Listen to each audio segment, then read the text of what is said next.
So thank you all for staying for this portion of our evening. We appreciate it. It's obviously evident in the film, but this is the second film, right? You started with Brothers at War. You then followed up with Brothers After War. Now, you didn't serve. Your two brothers did.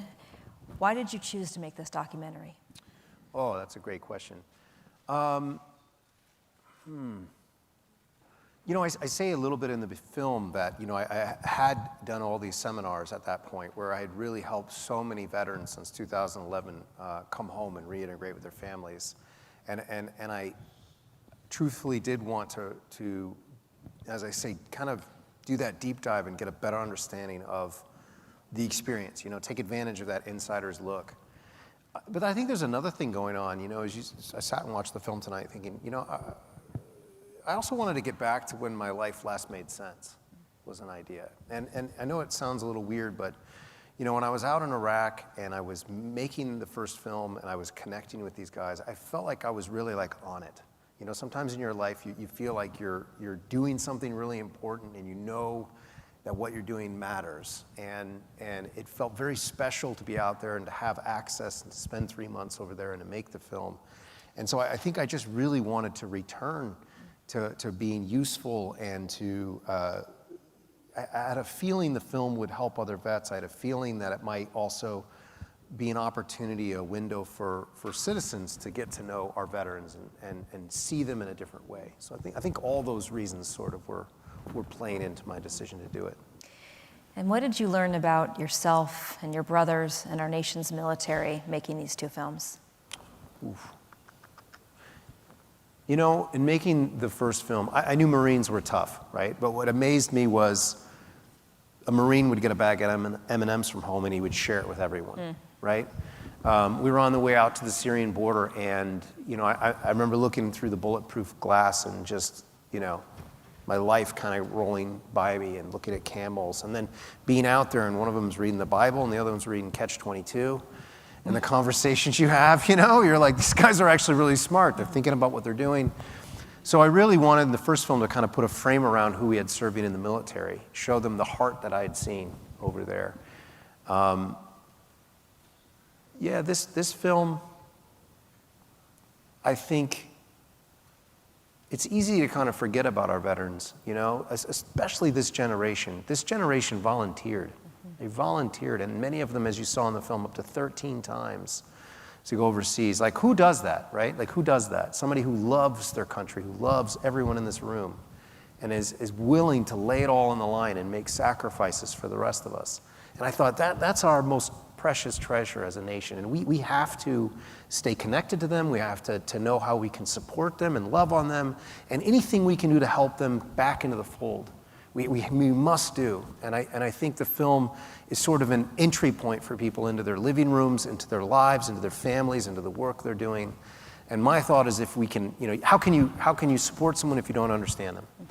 And how can you have empathy if you don't understand them? So my hope is that the film, they're so emotionally courageous and truthful and honest with us that allows us as citizens to really understand them better and be able to do an even better job of welcoming them all the way home.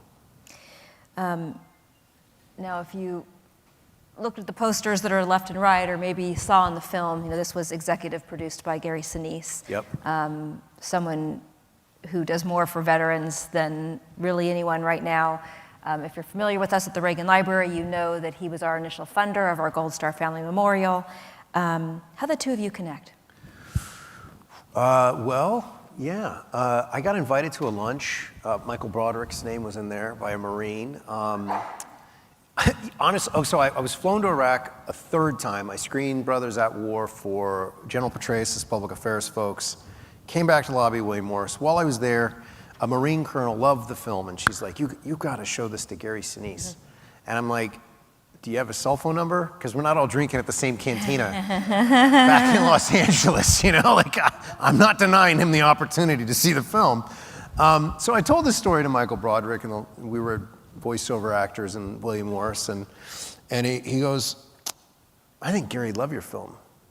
In fact, I'm going to tell him about it. So he did, and I met him, met some other guys, and then I I got this phone call, and in the meantime, John Voight had seen the film and loved it. And then Gary Sinise emailed me, Jesus, John really loves your film. And the next thing I know, I get a call 2 days before Thanksgiving in 2007. And Gary's assistant's like, hey, what are you doing tomorrow? You want to come to CBS and screen the film for Gary Sinise? I was going to be on an airplane to go home and see my mom for Thanksgiving, okay? And I was like, nothing, yeah, I'm totally available. Very completely convenient. Next phone call was the mom. I was like, listen, I will be home for Thanksgiving, but I will be rolling up in the driveway as you're putting the turkey on the table. And so I went over to CBS. He was filming CSI New York at the time. And it was Gary and myself and Norman Powell. And we watched the film, and the film ends, and he just sits there in like silence for like 2 minutes, just totally like deep in thought. And I just let him have his moment, and he goes, Jake, it's a very important film, and he just was deep in thought. And then he started telling me what to do all the time. Does anybody know Gary? Yeah, so people know. So he started telling me what to do all the time, so it was like, we gotta make this official. So we made him executive producer. And so that's how I got to know him. We did a screen at the Fox lot, and over the years I've had a chance to come here and meet Medal of Honor recipients, Justice Scalia, so the friendship has been amazing. We took the film out to places like, I had this idea, and he almost always backs me up on my ideas, which is really cool. I said, let's go to military towns first, before we go to New York and LA. And he said, okay. So he went with me to Columbus, Georgia, and Fayetteville, North Carolina, and Jacksonville, North Carolina. We sold movie theaters out, and standing ovations, the whole 9 yards. After the film, military couples would come up to us and say, we just had our first real conversation about his or her experience overseas. I thought, man, that's really important. And we learned movies make tough subjects easier to talk about. So I created a journal to complement the film. Journaling helped me when I was, dodging bullets 1 minute and back in Beverly Hills the next. And showed it to Gary. He loved it. Next thing I know, I'm on a 5-base military tour. We come up with the workshop kind of there at Fort Riley. So that was 2011. We've now done that workshop for 50,000 service members and their families. Incredible. And that, in 2019, you see that film opens. I'm in front of about 1,000 soldiers and their families. That's the Kansas National Guard. They're just home from the Middle East. That was the first workshop the Gary Sinise Foundation started to sponsor. And they sent a scout. He's actually, Mike is in that film, and he came back, and I guess he liked what he saw, because they're like, we're doing 8 now, and you gotta start training trainers. And so they sponsored that workshop, and they've sponsored all our workshops now. They've been sponsoring about 25 a year. This next 12 months, they're gonna sponsor 40. And their one caveat for making this film is, we'll fund the film as long as you agree to make a seminar around the new film, like for veterans, like you did around the original film for active duty and their families. So we have done that. And the last time I did that was literally Friday night for the DAV for California.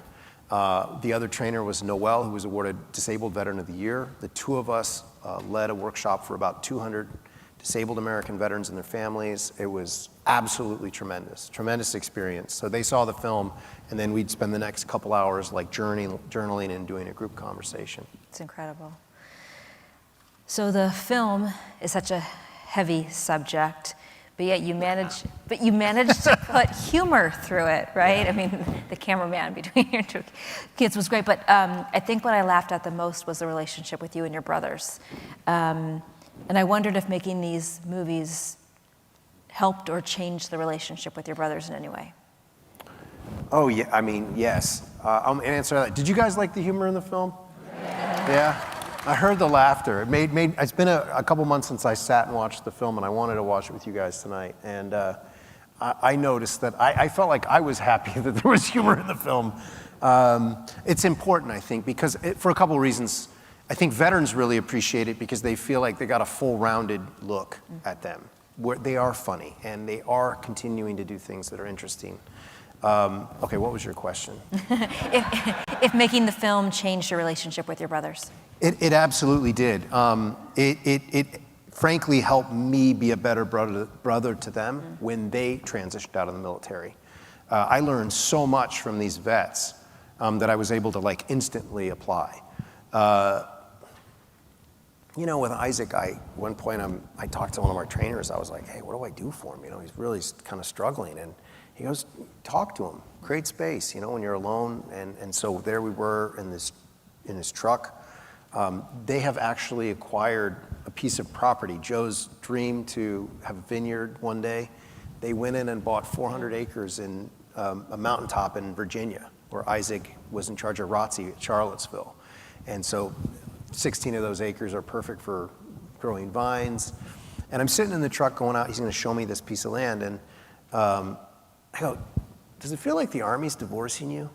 Yes, that's exactly how I feel. It allowed him to start to open up and talk, and now he's moved on from that. And in making the film, the advice I gave both my brothers, and I'd give to any vet, is a lot of times vets, and Ben kind of alludes to it, they go and take the first thing that makes sense. Security guard, police officer, and about 30% of our police officers are veterans, and so that's appropriate. But I told them, what do you really want to do? Pull a piece of paper out, write down, in Joe's case, write down the 10 jobs and go from 1 to 10. And he ended up at number 3. And he's now in commercial lending and he loves it, agricultural stuff, it's great. And Isaac really wanted to start his own business. He wanted to work with land. And so he's got his own business in Virginia right now doing land renovation, and he does some fences and stuff like that, but the government's hiring him to, take care of 20 acres of the forest and whatnot. He's got all these big tools and he's so happy. I mean, that's not what I want to do, get on a bulldozer all day and whatever, but for him, it's what he likes to do. And so it absolutely made me a better brother.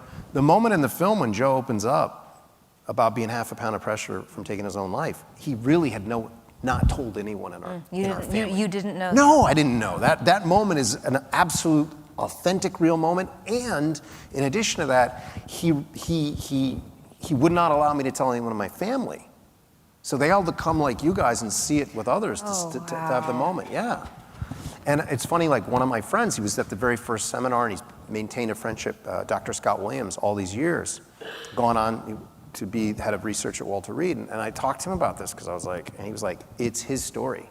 If that's how he wants his story told. So what we did do with my mom, Gary Sinise scheduled a private screening just for the folks in the film. So they could see it first before the rest of the general public. And so we invited my parents to that. So they got to kind of see it privately. But they handled it really well. So absolutely. I mean, going over and seeing them and asking these questions. And frankly, like, that's another thing that kind of, my personal philosophy is, as you saw, like, Joe's kind of hard to get along with, right? Yeah. No, he's actually great. He's great. He wanted this film to be made more than anybody else. But I feel like sometimes that civilian veteran divide, right? That military divide. And I think we all just have to kind of stumble over that as we do in the movie. And if you're willing to do that, you end up in a place where you have so much more knowledge and so much more connection. And, they have a lot to share. Sometimes you got to pull it out of them. But you were definitely closer now than before. Now, in that answer, you were talking about sort of authentic reactions and behaviors. And I think one of the things that's great about your film is you're not just talking about the veterans, you're talking about their family members. And for me, one of the hardest things to watch as a parent was your conversation with Hunter. And I heard in the audience some people outwardly expressing what I was feeling inwardly. And it was heartbreaking to watch. And I wonder how that was for you as an uncle to film that piece. Yeah, it was tough. It was interesting. So I was shooting a proof of concept, so I interviewed Isaac and Derek, and footage of that made it into the film, and Isaac's like, Hunter wants to talk to you. I was like, Hunter wants to talk to me? Because she's like 11. I'm like, okay, so put her down. The first half an hour of that video was like garbage, useless. I mean, I would like ask her a question, she'd be like, I don't know. My cameraman's behind me, and he's like, no, he's been with me in Iraq and whatnot. He goes, I wonder how he's gonna get out of this one. So about 30 minutes in, I just go, Hunter, you wanted me to interview you. Why? And then it started, as you saw in the film. I want people to know what it's like to have your dad deploy 4 times. And then, yeah, it's like devastating. I mean, insane, incredible. And then she told me about the nightmare stuff. Yeah. And then she made me promise I wouldn't tell her dad. So the first time he saw that was when he was watching the film. No, on that one, because she was 11, I was like, I've got to tell him that she has these nightmares, that he's died overseas. I'm like, this isn't good. So I sat them down and filmed them, talking about it. And I said, Hunter, do you want to tell your dad? No. And I'm like, would it be okay if I do? And she goes, yes. And so I was like, like a speeding bullet through a door was like, Hunter, and I told him right then and there. So I feel like it's fine and it's actually good. I've learned, because I've got social workers and Psych D's working on the project now. It's actually good to allow people to open up and emotionally share and unburden. But I think you then have a little bit of a responsibility afterwards. If it's a vet, maybe to do a little first aid, psychological first aid. And in Hunter's case, I felt like it was really important to say to her dad, like, hey, this is what's going on when she's overseas, because he didn't know that. So, I think if you're doing really great work, you guys can decide if it's great work, but I think if you're doing important work, if you're doing it the right way, sometimes you can make discoveries and they can actually help the people. One last point on that, so Gunnar, the moment before he really opens up in the film, I asked him, I was like, hey, what was that moment like? And he's like, the bullets were flying, blah, blah, blah. And I'm like, I was there, and it was like grace on earth. And that's when he really looks down and starts to relive the moment and starts to cry and says, that intimate connection you have with another man. Well, 2 or 3 months after I left, he reached out to me and said, thank you for coming. It really helped. So, not only my brothers, but it brought me much closer to these veterans to give them a chance to kind of unpack and tell their story. Well, and speaking of their story, we're fortunate here at the Reagan Library. We do an annual event with Medal of Honor recipients. We do an annual Veterans Day event. And very often their story is the same, that they themselves are not a hero. It's their brothers in arms that are the heroes. They're doing it for them. And that story and message came across in many of the interviews that you did. Can you talk about that, just in terms of being with these people that are heroes and they sort of deflect that onto others? Yeah, it's kind of wild, right? So Gunnar, for instance, I was out with Allier, and I was shot at next to these guys, so I was there. I was filming. I saw them in action, and he told me, put a cape on that guy. He's Superman, and he really is. He's cool as a cucumber under fire, and an inspiration to others.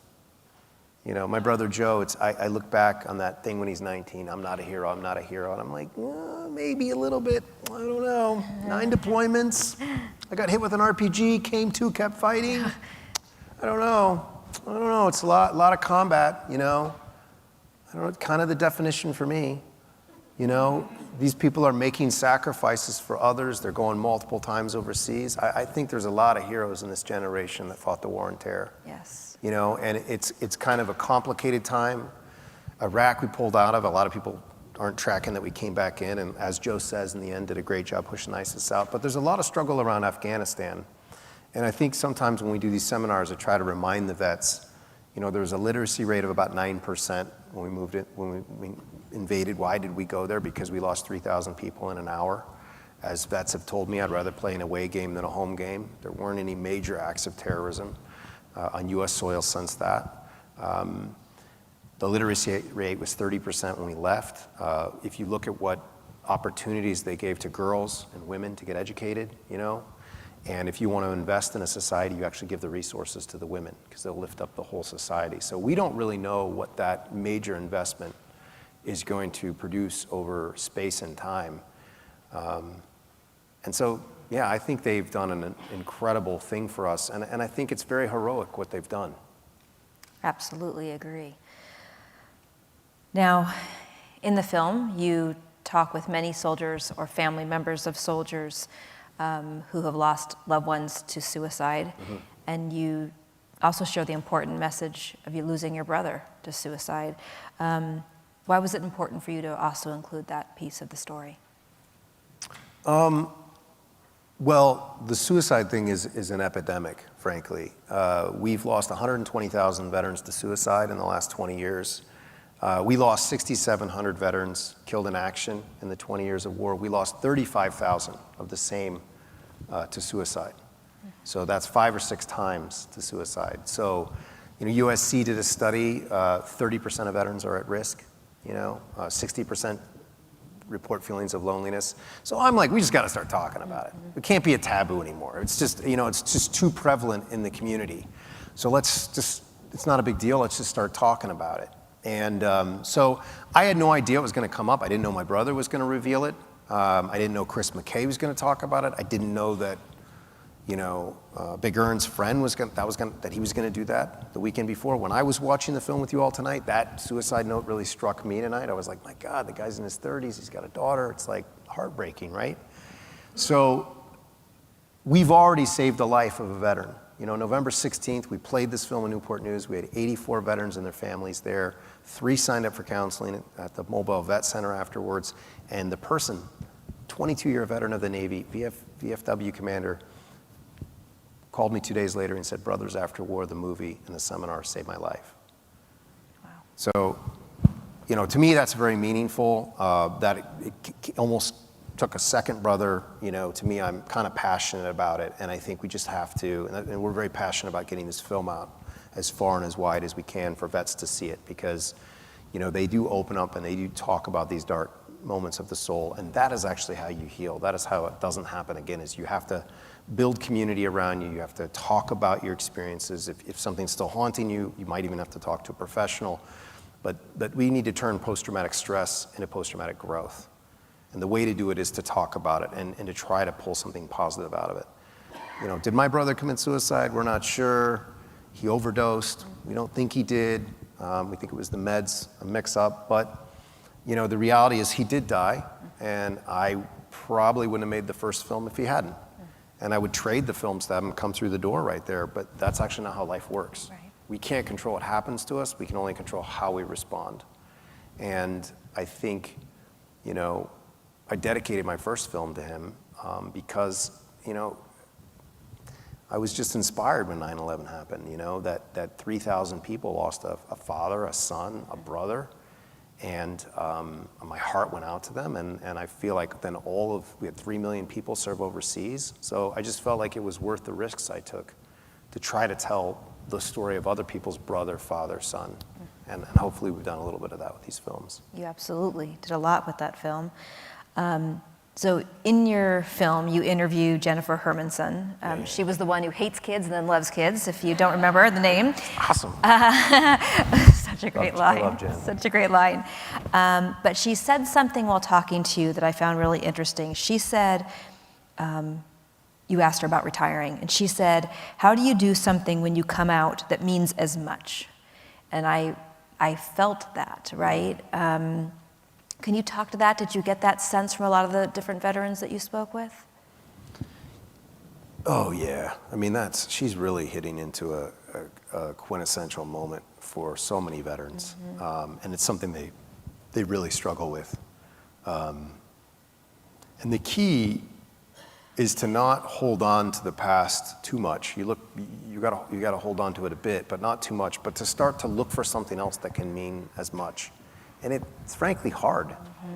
It's hard, the camaraderie, like she said, part of something bigger than yourself. But in a way, she found something for herself where she can make an impact. And it was incredible to film her working with those kids, and you can see she's quite good with them. Yeah, she really transitioned. She did, she really did. And that's one thing I love about the film is her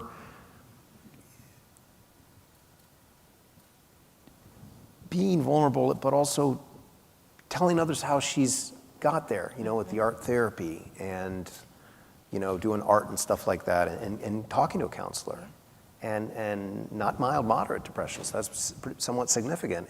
But here we are. Look at her now. She's doing great. She's the doctor of fun. She's the doctor of fun. Yes. She's the doctor of fun. Jen is awesome. And actually, we have 3 trainers in addition to myself for these seminars and workshops, and Jen is actually training to be one of our Love that. one of our facilitators. So we're excited to bring her in. And the other one's actually, Ben Fisher actually is also I love that. wants That's to do great. it, wants to give back. That is great. That is great. So there was one other line from a veteran that really resonated with me, and I kind of heard some murmurings around me when it was said. The gentleman said, "People have forgotten what Memorial Day is for." Now, Memorial Day it's a week away, a week and a half away, and for many, it has become a 3-day weekend, a day to go to the beach, and a day to have a barbecue with their family. Not everyone, of course. Now that you've made these 2 films, you've become brothers to these veterans, what would you like to say? What is to you the true meaning of Memorial Day? Well, the true meaning is to memorialize, to remember those who've given the ultimate sacrifice for what we have, right? For the freedoms we have. And I think it's okay to enjoy the weekend. I think that's what they want. But I also think at the same time you can have a solemn period of the weekend, maybe that Monday, and reflect and to teach the next generation that, hey, what we have is not something that was just given to us. People had to earn it the hard way and give it to us. So I think that's what I would like to see people reflect on in Memorial Day. I think there's another moment in the film when Isaac is in the cemetery in Tunisia and we're walking amongst the graves of World War II veterans. And he says, I'm going to make the most of the next chapter for those of my friends who didn't get that chance.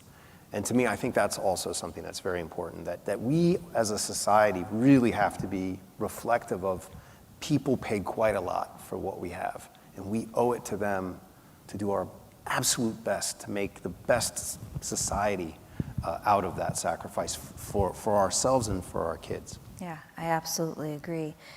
Another theme that I sort of felt kind of came around a couple of times for the people that you were interviewing was a lot of these people who have been in the military for 20 years doing 8, 9, 10, 11 deployments all said that they hope that their kids won't enlist as well. Some already had adult children who had enlisted. Some thought that their younger children were going to grow up and enlist. Your grandfather served, and then 2 of your brothers served. Did you get a sense of, from in any of your interviews, why you do think it almost becomes generational and family members tend to enlist? Yeah, because my dad talked about my grandpa and his service, right? And so it was like always this legend, this myth, to try to achieve that. So I think that's part of it. I think these experiences for young men and women are so transcendent that it's a time in their life where they learn about themselves, they prove themselves, they learn a lot, they grow. So when they talk about it to their kids, it sounds like something they want to do. Jason Grundy is expecting his 2 boys to go off and serve in the military, and Ben doesn't want his to serve. And I would say that 50-50 ratio is about true of the group. And honestly, I got to be honest with you. I sometimes think, man, when we lose the Fishers, we're in trouble. I mean, if they've been in every war since the Revolutionary War, and I think we're seeing some of that now. And so I don't know, I think we have to really think about that as a society, why is that? And I hate to say this, but I think a little bit of it is they sometimes have a tough transition back into the rest of society. Mm-hmm. So I'm sort of passionate about anything we can do to make that transition better, really recognize the incredible values, the soft skills that they bring to a team, to a company, to an institution, and really try to bring them in, the better we're going to be, because we want people to want to join the military and to serve.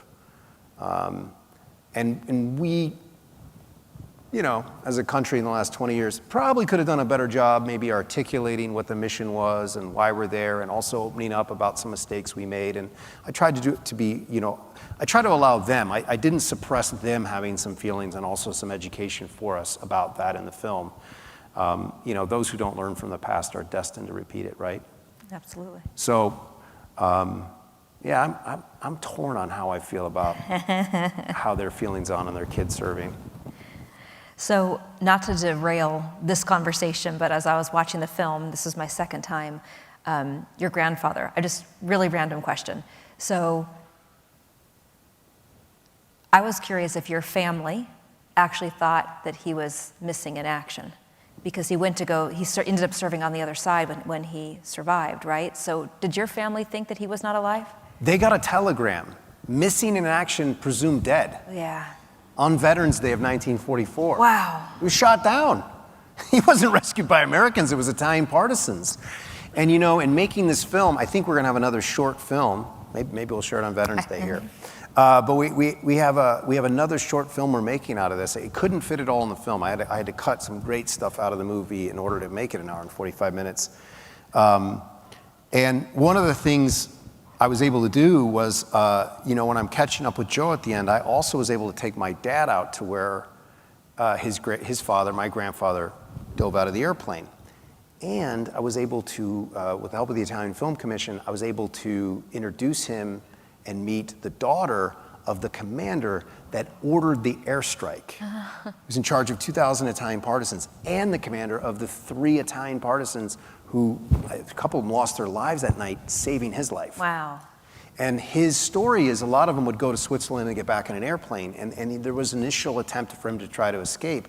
But after a little while, he decided to stay. He fell in love with the people, and he was really helpful because he was able to call in all these airdrops and stuff. So he made the choice to spend the last 6 months fighting side by side with Italian partisans. Love that. So I have one final question, and then we'll turn it over to the audience for a few minutes.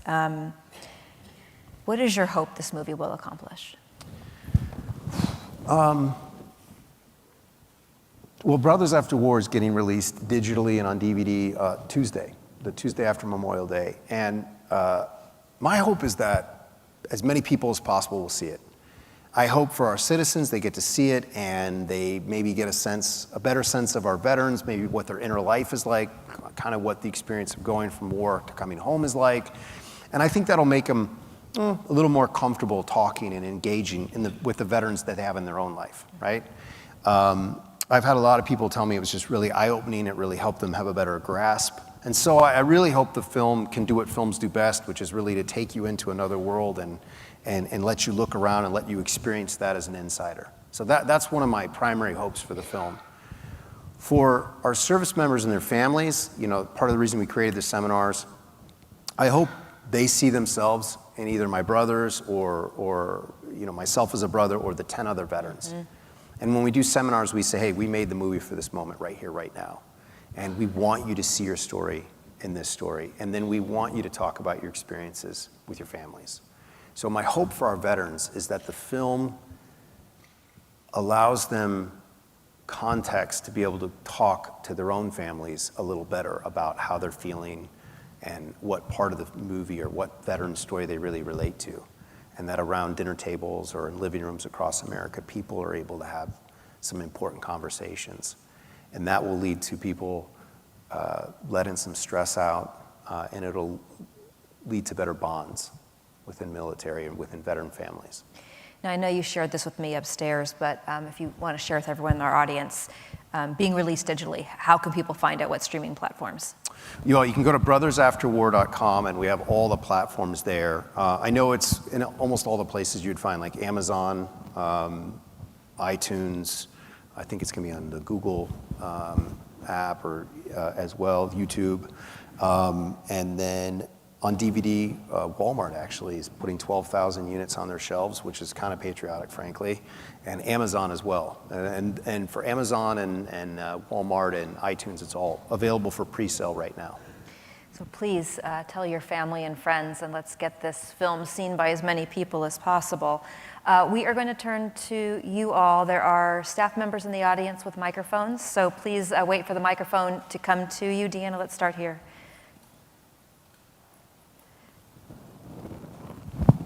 Thank you so much. This is amazing. And how do we find out about the seminars and be able to make them accessible by our service? Just go to brothersafterwar.com and you can shoot us an email, info@brothersafterwar.com, or there's also a place on the website where you can put in a little bit of information and send it to us. I think Alex is our, raise your hand, Alex. Alex is our outreach coordinator. So he's actually been on the phone for ever since the theatrical release, he's been on the phone lining up the schedule. But reach out to us, let us know. I think we may be coming to We're doing one here. the Reagan Library on Veterans Day to do a Brothers After War movie and seminar experience for veterans and their families. So, thank you, yeah. So reach out to us. Some of us are local, myself is local. We really do want to serve, the veterans, our active duty, our first responders and their families in our own community, so we'd be delighted. I saw somebody else over here. Yeah, Erica, go ahead. Hi, thank you so much. It was really a wonderful experience. I was a neighbor of Gary and Moira before they went back east. And for 25 years, I've had an adopted unit at Fort Campbell, Kentucky, 2327 Alpha Gators, no slack. And my unit gives me something every time I go to Week of the Eagles and dive out of airplanes and rappel and do these odd things. What I want to say is to you, the thank you, but what I want to say to everyone that's listening, get to know these families. When these families are deployed, I go there. I get the families what the Army's not giving them. I give the soldiers what they haven't been able to get for their deployment. When you meet these people, you're meeting a whole part of why we have this library here. We have the support of our country. It's protected. Until you meet them personally and get to know them, they're just people in uniform to most people, and they are not to me at all. And that's what I wanted to say, and thank you. This was impelling. This is just amazing. Thank you. Well, thank you for that. And I hope many people are inspired to do, what you're doing. And I agree with you. When you meet them, your heart goes out to them. I've been on this project for 21 years because they're so amazing. It's like they sucked me in. I'm like, I can't let go here. But yeah, it's absolutely the case. They're just incredible people, a lot of fun to be around, but also just really inspiring. And I hope a lot of people follow your lead. Gary Sinise says, we can never do enough, but we can always do a little bit more. Are there other questions?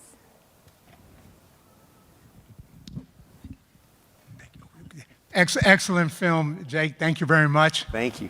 And how can we get it? We talked before. How can we get it at the American Legion in Hollywood, Post 43? They have a movie theater with 400 and plus seats. How can we show it there going forward?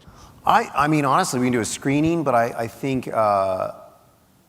we should do a seminar there. I mean, that's the American Legion. That's Jimmy Stewart's old post. We should invite a bunch of veterans and have them come there and let them see the film and do the seminar afterwards. So yeah, let me know. I'd love to do that. And a lot of times I have to fly to these things. I went to Kuwait last year. I've gone to Alaska when it's negative 40 degrees. So it'd be nice to just drive up the 405. It might take you as long to get there as flying to Kuwait, but It could. She's right. Deanna, there's a question, or Tricia, there's a question back there. Thank you. I think this is a very, very important piece of film. I want to acknowledge you for having brought to the attention of America the ongoing problems with PTSD. I was a military advisor in Vietnam, and I like the fact that you depicted that aspect of our involvement over these wars. I wondered how you felt about the present service of Afghan families being deported from America. The Afghan families that served alongside our vets? Yes? Well, if they served alongside our vets, I think I'd be against that. Having been out with the Iraqi army, as you saw, I mean, I got shot at next to those guys and going out with the translators and stuff. I feel like if you're dodging bullets next to our guys and you're looking out for them and they vouch for you, that, you've earned the right to come here and get on the path to citizenship, because you can't become a citizen overnight. It was like 7 years to try to do that. So, yeah, I mean, I feel bad about that, and I feel bad about, the folks that sort of were left behind in Afghanistan as well, We do have time for one final question, and there's a hand back there, Tricia. Wonderful film, enjoyed it tremendously. Are you aware of the program that SC has right now where they're actually recreating, they have software that recreates the traumatic incident that happened that caused the PTSD with the individual soldiers, and allowing them to talk to a therapist and watching a recreation of the event, Wow. which is helping them recover and having great strides in recovering them. I didn't know if you were aware of that, because I know you work with SE a little bit. I think I've heard about something like that. And you know, you bring up, I mean, that's a fantastic program, but you bring up a bigger point, which is, a lot of people don't know this, but the reality is there are some great treatment modalities, especially that have been created in the last 20 years. And so really what we're trying to do with our seminars is just get the ball rolling. You know, getting them to see their own experience, getting them to open up, getting them to journal, getting them to talk, to know that that's a good thing to do. Even at the back of our workbooks is other experiences, many of them that the Gary Sinise Foundation sponsors. You know, what Chris McKay talks about, Warrior Path, done by Boulder Crest. That's a 7-day intensive, 8 days. You have, I think it's EDMI therapy. That's like an immersion therapy. I frankly would like to see more of that kind of therapy. Sometimes I hear from vets, I know some VAs are fantastic, others, I hear things that aren't so great. Sometimes what I've heard even from my own brother is that the kind of therapy is focused on breath control and emotional regulation, which is good, great, good tools. But I actually would like to see more of them do more immersion therapy where they go back to the incident, let's take it apart, and you're gonna be sad and it's gonna hurt for a minute, but then afterwards you really start to let that go and able to move forward with your life.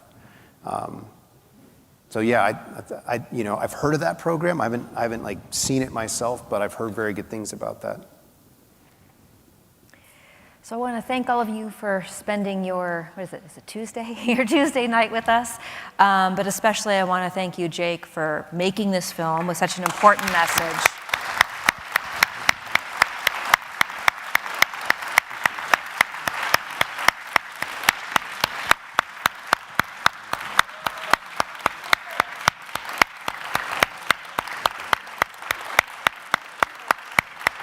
And that standing ovation is very well deserved. Very, very well deserved. Thank you so much, guys. I'll just say one last thing, as Melissa said, you know, this is a documentary, it's funded by a charity. Anything you can do to tell people about it is just so helpful.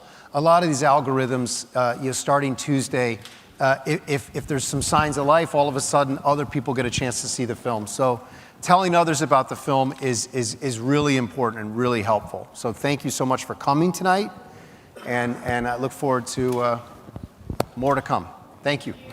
Ladies and gentlemen, please remain seated as our VIP guest leaves the building.